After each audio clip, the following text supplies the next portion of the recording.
Ipinahayag ni Philippine Sports Commission Chairman Patrick Pato Gregorio na napakalaki ng naging epekto ng double gold ni Carlos Yulo sa Paris Olympics at ng unang Olympic gold ni Heidelin Diaz sa Tokyo sa paghubog ng sports development sa bansa.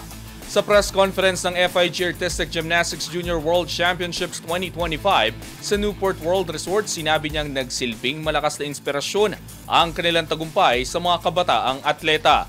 Binigyang din niya na mahalagang nabibigyan ng mga atleta ng pagkakataong makipagsabayan sa world-class competitions, lalo na kapag ginaganap sa Pilipinas. Ayon pa kay Gregorio, ang exposure ng mga batang atleta ay nagiging core memory na nagpapalakas ng kanilang pangarap na maging world-class performers. Dagdag pa niya, ang ganitong oportunidad ay bahagi ng pangmatagalang investment ng bansa para sa sports development. Sa uli, naniniwala ang PSC na ang pag-host ng malalaking kompetisyon at pag-usbong ng mga atletang tulad nina Yulo at Diaz ay at lalo pang magpapatatag sa sports program ng Pilipinas.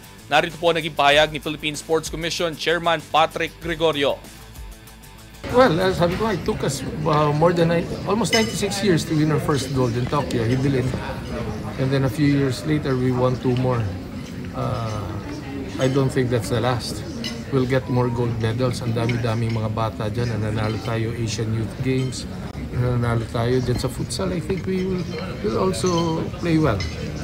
What is important, as I've said, is we give them an opportunity to showcase their talents here in the country. And number 2, for them to compete against the rest of the world here in our country.